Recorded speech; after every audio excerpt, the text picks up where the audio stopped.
Hi guys, my name is Bridget Cutchall. How y'all doing? Today my guest is Michael O'Brien, and Michael and I met through Seth Godin's Alt MBA. We weren't in the same session together, but we have become like a serious tribe, right? When you go through it, it's very enlightening and also addictive, I like to say. And I met Michael through, I can't remember who introduced me to you, but I thought it was cool that you have a great story to share, and you actually wrote a book. And I think it's called Shift. I have a copy of it right here. Yay, I got a signed copy. It's called Shift, Creating Better Tomorrows, Winning at Work and in Life. And Michael has a fantastic story. And as you know, this podcast, Real Things Living, is about lifting yourself up after being knocked down about something and having the right perspective. So, Michael, I'll let you introduce yourself. Well, thanks, Bridget. Thanks for having me on, and to all your listeners out there, a hearty hello, and all MBAers out there. Yeah, we are like this incredible tribe, and even though we're not, what I found, and I'm sure Bridget, if you found this to be the case too, is like I have some people that went through the same cohort as I did. Like we stayed in touch, but I've met like most of my alt MBA connection is with other cohorts, and Right, yeah. exactly. And I So think it was, I don't know if it was through our Slack, but then we're not using Slack as much, but I've connected a lot with Atlanta people. Yeah, we have a lot in Atlanta.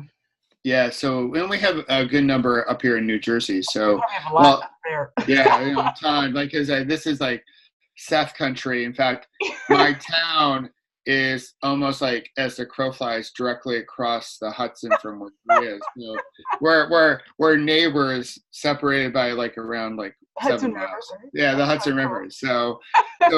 River. So what's my I guess 411? What's my story? So Right. I I spent my whole career in corporate America. I did things like as an individual contributor and then as an executive for North America, like sales and marketing for a Japanese multinational healthcare company.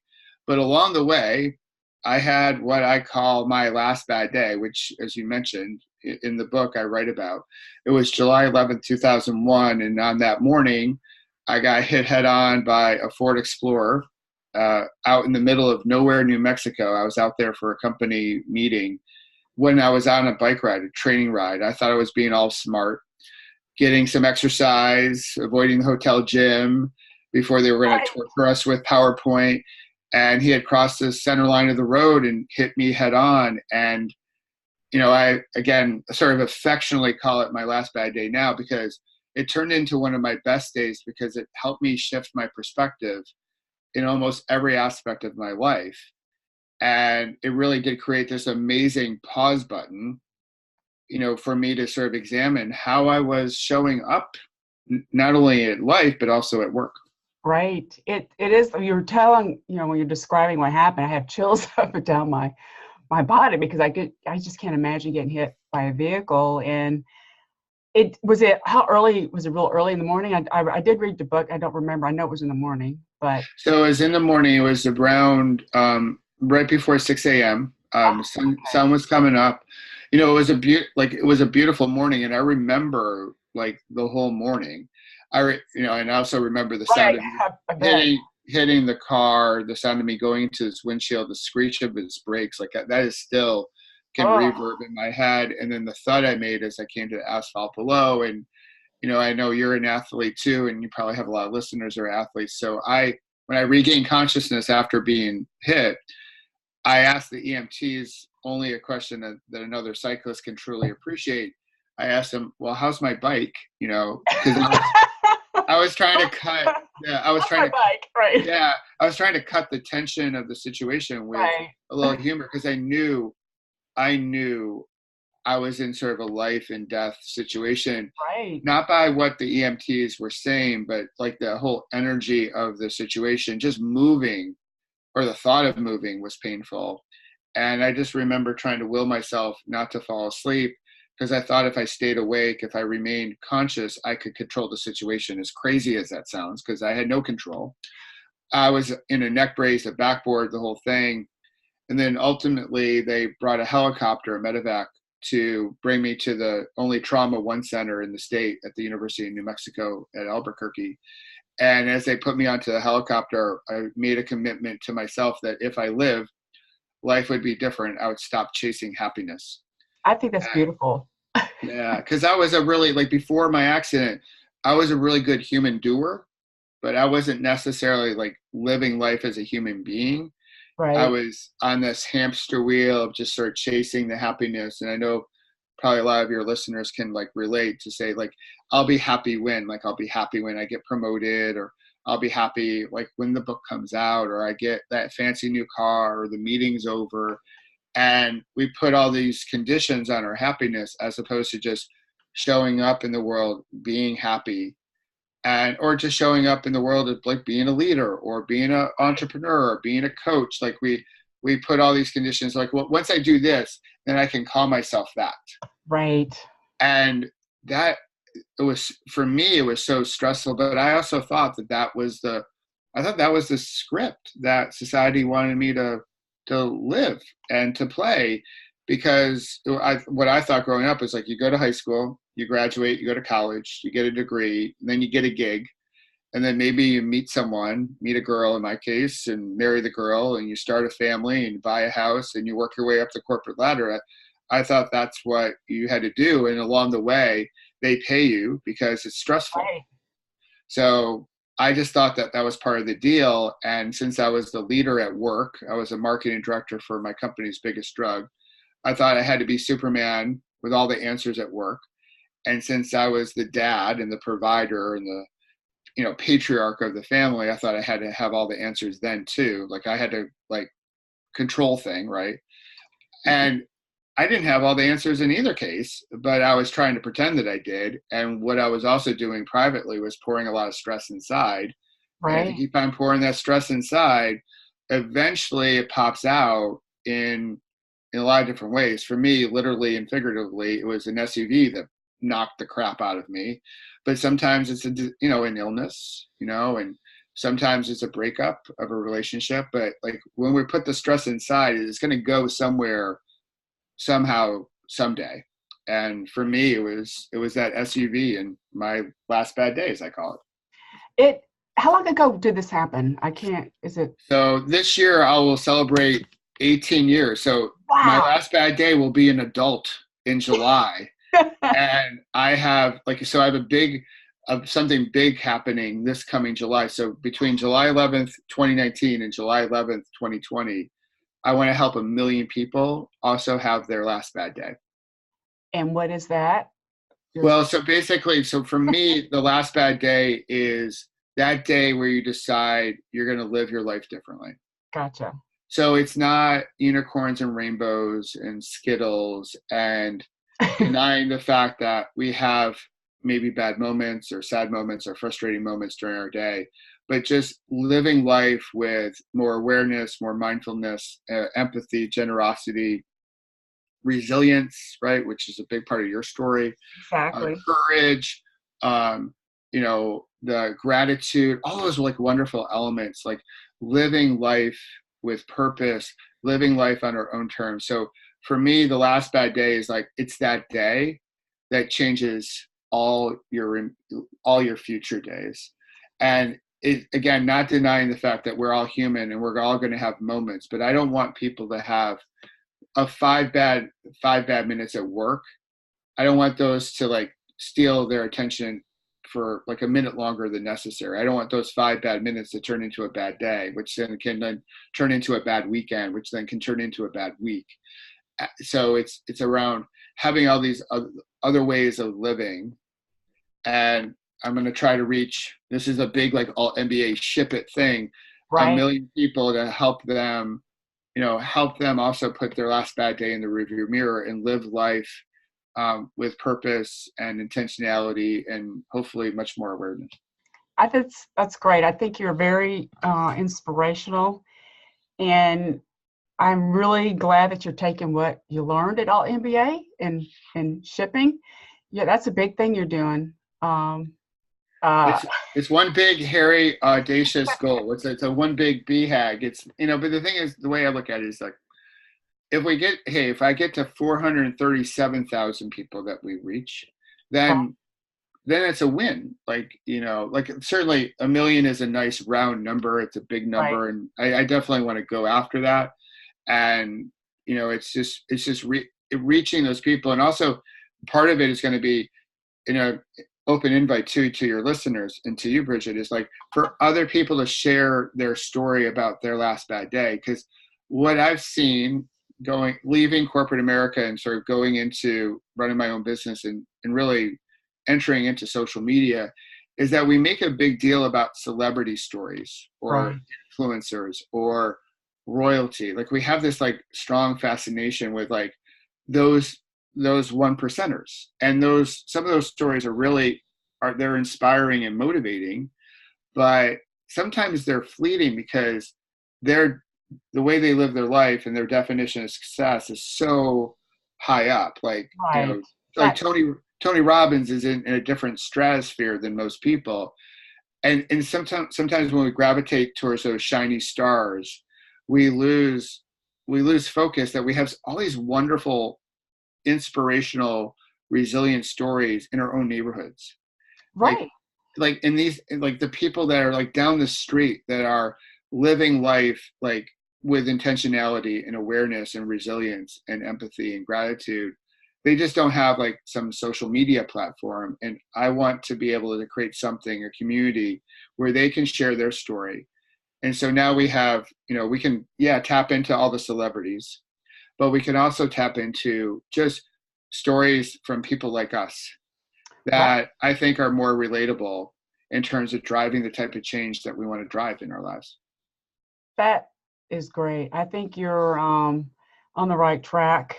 And I wanted to ask to get back to the biking thing. What did your doctors think about you biking again? Because after my cancer and the brain tumor and all that stuff, they were advising me not to run. I'm like, uh huh. And I need it. And I'm sure you're the same way with the biking. It, it's me, I'm able to run still, which is fantastic. And actually doing the the Peachtree AJC Peachtree. Oh yeah, cool. Yeah, That's a great run. the 50th, and it's going to be 60,000 people. But I'm training for it, and I'm just bragging here. I got a really good learned what my spot's going to be, my wave. Last year when I did it, I was way in the back, like wave S. Okay. Wow. This year for this, I submitted a time because I've been training. I'm in wave D. That is totally. Awesome. That Like rocks. and now I'm thinking, oh my God, this old. I'm not an old lady, but I am going to be. But it's because I've been training for it, and it's something that you just got to set these little goals. And you do a lot of biking, right? It's Yeah. and what did your doctors think about that? Well, so in the beginning, like when I first came out of the ICU, because like I broke a whole bunch of everything that day, but the big injury I had was that my left femur was shattered, and Oh, when the left femur shattered, it lacerated the femoral artery. So like, oh, not to get too graphic and gross, but like I had like the bones were popping out of me, and the whole thing. It was like open fractures, and but I was bleeding. I was bleeding out. The doctors had told my wife later, had I been younger or not healthy, I would have died before I got to the oh my hospital. God. So they had seen like my injuries were pretty extreme, but let's just say they were in the arena of other injuries that they've seen, other trauma, and they were like, "You ain't like you're gonna be lucky if you're gonna walk again, right?" They're like, so the whole idea of riding, there was like, yeah, you set your bar low, buddy. So they It set me up. motivated you. Yeah, so they set me up for a life of a lot of dependency and limitations and more surgeries and certainly a whole bunch of pain and suffering. And in that moment, I got really dark and I was bitter and I was frustrated and revengeful and like all those negative, toxic emotions. But, I had drive sort of deep within me. I had to like really work hard to recruit it to say, I want to get back on the bike, because for me, that was a sense of like normalcy. Right. It was a sense of some control of like, I felt good on the bike. And so they're really like actually amazed by how much progress I've made. They're like, we would have never predicted this. And so the only reservation they have is that they're like, we don't want you mountain biking, which is really sort of funny because I was on the road and I got hit by a car, a SUV, a truck.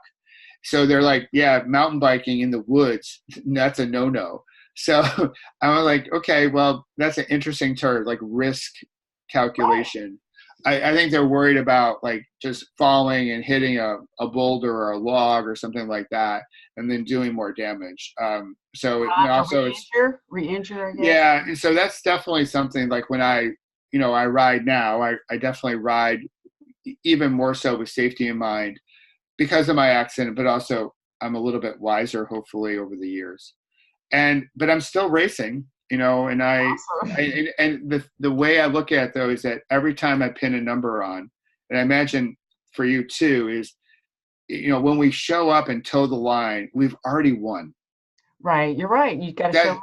the victory is in showing up, and then everything beyond that is gravy. So it's like I don't mix it up in the sprints because the risk benefit ratio is not in my favor, but just pinning a number on and showing up and being there for me, that's like I just won.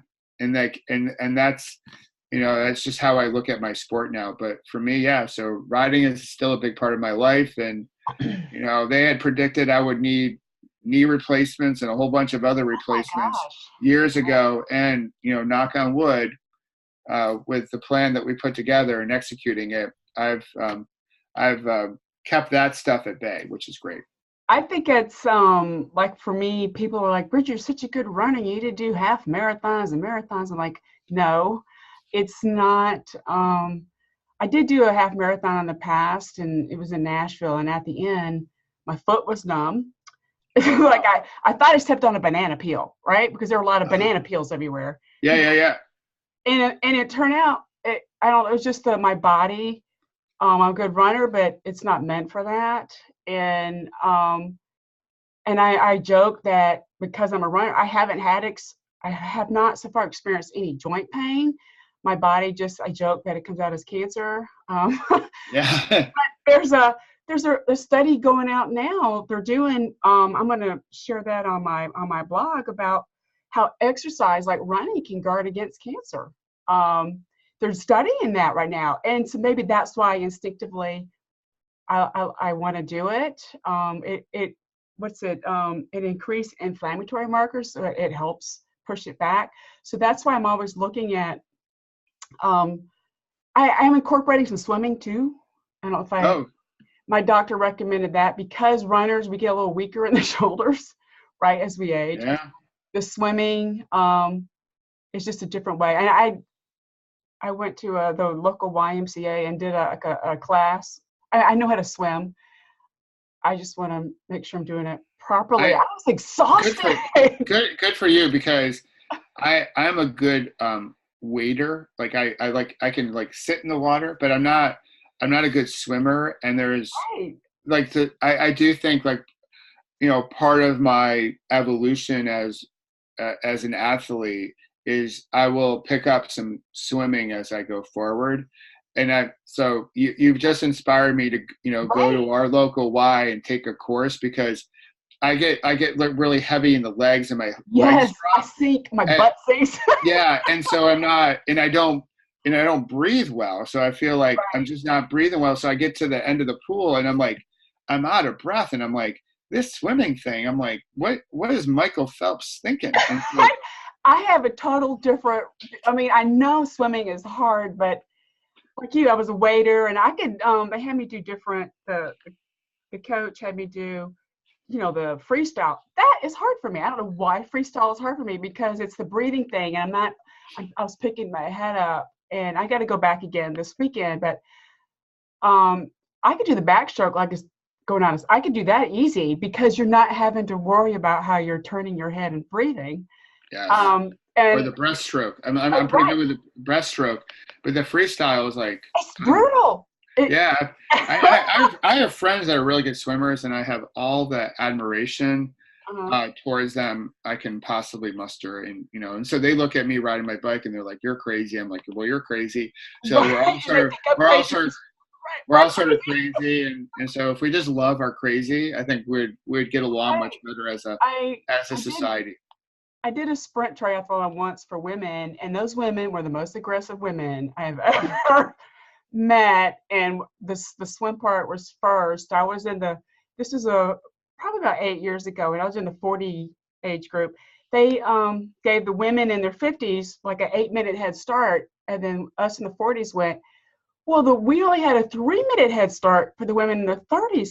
They were on top of us, pulled me underwater. I'm sorry, I'm sharing this, and I panicked. I got Wow. pulled underwater, but because I wasn't swimming fast enough, right? Wow, And that's crazy. That would right, be like one of my big fears. It's like, right. And that's so not then good. they saw me, this woman who's like, I was like treading water. Then they came over in a canoe so I could hang on because I had to calm down. And I made it just fine. So I swam when I finished that part. It was just 400 meters. It's not that, but I was pulled down halfway. So I swam way. I probably swam further than everybody else because I swam way far to the left to stay away from other people and to get on. But then I noticed later it wasn't just me. My friend who was swimming with me, she had a bloody nose. After Oh, wow. I'm like, these are come on, ladies. We're just supposed to be So having. she did. So I take it she got Kicked. kicked in. You Got got kicked kicked in in the the face. face. Wow. That's It's so I'm never going to do that ever again, and that's because I panicked, and it was funny. Now my husband and my friend's husband, they're watching us from our boat and they were like, there's some lady who's panicking, hanging on a canoe, and I'm like, that was your wife. that's right. Oh And my gosh. they didn't know I got pulled under, but I mean, most people would have panicked like I did, and Oh, totally. I would have probably, you know, I would have probably freaked out myself. I would be on right, that canoe. I'd be like, hey, can I get into the canoe? And, you know, how about paddling me to like the shore and like, right, pull let me me get, shore. let me get on the bike. I'm more comfortable on the Right, bike. I got out, and they were happy for me. I finally got to shore, and I swear I kissed the sand when I got off the Oh, shore. wow. That's awesome. I love I it. was like, thank God I made it. And then the bike ride was fine. And actually, the best part was the end was the run. But because I'm like, oh, thank God I'm on the ground, and that's why I had this Yes. fear of swimming, and that's why my doctors kept recommending. I kept pushing it off. Go swim, Bridget. Swim more, and I'm doing it now, and it's a challenge, but it's something because I'm gonna be 54 soon. I need to make sure I keep my shoulders strong, and I recommend we challenge ourselves to something physically. I have the bike, but I used to mountain bike with my husband. Isn't that great? I don't do it anymore Yeah. because of the brain tumor I have. It will pull me. It's really strange. It'll pull me to From a a balance, yeah, from a balance perspective, right, right? and it's not worth the risk. So running, I can control it because I don't have a helmet on my head, right? Yeah. Yeah. Right, the helmet just adds, I shouldn't say weight, but it No, it definitely adds some weight, and then it you definitely have to learn how to ride with a helmet. It's just like right, with like anything, like any cyclist, even if they have stuff in their back pockets or right, like a saddlebag, like any of that stuff definitely changes the dynamics of the bike, and you have to learn how to do that. And balancing is, you know, with a bike, what many people try to do is they try to like steer it, and control it, as opposed to letting it sort of like become like you almost right, like wear the bike. Yeah. right. It's and your bike, you have a road bike, obviously, which is totally different than a mountain bike, right? Yeah. So I have a mountain, I have a lot of like, so I have a lot of Oh, bikes. yeah. So I don't, I have like the general rule that I think a lot of cyclists have is like the number of bikes you should have is N plus one. So, you're always looking for another bike. So I do have plenty of bikes. I don't really have a lot of stuff. Like went back coming out of my recovery, and also before my recovery, suffering from a little bit of comparisonitis, where I would compare myself to like what everyone else had, and like that whole like game that Comparisonitis. that never works, right? So it's always like it's always something like you always lose that game because there's always someone out there with like more of whatever you're trying to measure. So Right. I gave up all that, and so I don't really have a lot of stuff. But I do have a number of bikes, and each one has a story. I ride I ride each one, and That's cool. yeah, it's my little thing. But it's, I use it obviously to promote health, which is one of my values. But I also do it to have some time to think, and I think it's always important to have that time where we're thinking about life and how we want to show up and how do we want to be there for other people. And so my bike also represents that for me now. That's good. It's freedom in a way, right? Yeah, it's freedom, and that's another one of my values. So when I left corporate America to start my own coaching firm, I wanted to promote the value of freedom and kindness and health. You know it, and I know it, and I know many of your listeners do too. Like, if you don't have your health, Right. That's you would trade almost anything for your health to have it back. correct. And so I've gotten much more serious about that. But I'm not a fanatical or extreme. Like, so, if we're having a birthday party, I'm going to have birthday cake, but for the other part of the time, like, I'm going to try to eat well, and I'm Right. also going to be healthy from a mindset perspective, and also just from a physical body perspective. And I just feel like when that's in alignment, then I can be there for my wife and for my girls and my friends, and of course my clients. That's real important, and we have a lot in common. Like in regard to the freedom, I had a corporate job too, and I decided to not. I don't know if you know this story about. But this is my 5th year of Gemini Media, right? Five Yeah. years ago, in January, right, like the first of January 2nd, my son broke his shoulder. He was a big hockey player, travel. He broke his shoulder in Nashville, and so that was a big deal, right? And a week later, I got laid off from a corporate job. A lot of us did, you know, acquisition from another company. And then 2 months later, that's when I got cancer again. And Wow. so how could I look for a job after I just got laid off? And to me, that was like, Bridget, you got to do your own thing. And my clients, they encouraged me because they trusted me. I built trust over the years. And I have this knowledge and expertise that I took for granted, right? And so this is the 5th year. There's been ups and downs, but you got to find your way through. And it's freedom. I realized freedom is really what I wanted. And I partner with a lot of different companies, but I'm not saying I want to be the boss, but it's just the freedom is so important. Fame is not important to me. But freedom, and of course I work in Gemini Media because you have the money. You need some, financial aspect too for life, right? You have to, Yep. it's all good. And I'm so glad that, I did the All MBA. It was a year after, I was the first inaugural class, a year after the cancer treatment. And I said to my husband, I'm going to do this. He said, I'm all for it, because it helped me figure out what I wanted to do. It really, Oh, that's so cool. I didn't know, should I go work for somebody? Should I go, and it said, no, after going through the process, and just like you solidified what you're doing probably through the All MBA, and you got this idea to go try to create a platform to reach, your goal is reach 1 million people in 1 year. Yeah. So no. Yeah, I'd say that's so awesome that All MBA did that for you. And likewise, Yes. for me, the All MBA was, should I write my book or not? And Right. I was a little reluctant because so many people shared with me when I left corporate to start my own coaching firm, Peloton Coaching, that the people was like, you got to write your book because it's going to be great for your business, That's like speaking and like coaching and all that jazz. And I was like, and I got that intellectually. I understood what the advice that they were like giving to me, but it was like it was my story, and I was like, I don't know, like, do I want to monetize it in such a way, like with like writing the book? And what I decided to do, like I pressure tested the whole book idea with a whole bunch of people who didn't know me. I was like, is there a story here? Is it compelling? Because I think it is, but sometimes we're in our own stuff and we're like, well, maybe no one else right. even though like a whole bunch of people are saying like, write it. So I had all these other people saying you should write it.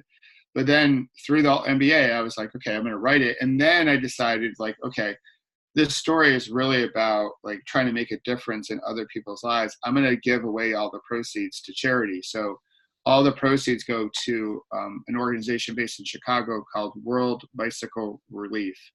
And what they do is they go into countries like Kenya, Malawi, and Zaire, and they help girls conquer the challenge of distance by giving them mobility. And so that was something I lost through my whole accident. Right. So I used to take my health for granted, and I took my mobility for granted, two things that we take for granted here in the States, and really in a lot of places of the world. And I was like, okay, I'm going to give you all the proceeds from the book. So when people read the book, my hope is that they read some things in there that give them some inspiration, maybe a pearl or two to live a better life. That's And by doing so, they're going to change someone's life halfway around the world, because as we sell more books, what World Bicycle Relief does is they build more bicycles and they give them to the girls so they can stay in school longer and graduate and have more economic vitality, which is really cool. That I think that's really impactful what you're doing, and especially through a bicycle, what's the word, aspect, because it means a lot to you. Yeah, it's like the whole bicycle like metaphor and like story, Right. and it's like a perfect fit. And I feel what it's also been able to do is like I have total freedom with my book, because it's not like I need it to make money. And that's not to say like if someone has a book out there and they're selling it, for money, that's really cool. But it's just for my thing, it just wasn't, it just didn't feel right Right. to Yes. me. And that's what that's what I try to also share is like, we all can do different things and use them in different ways.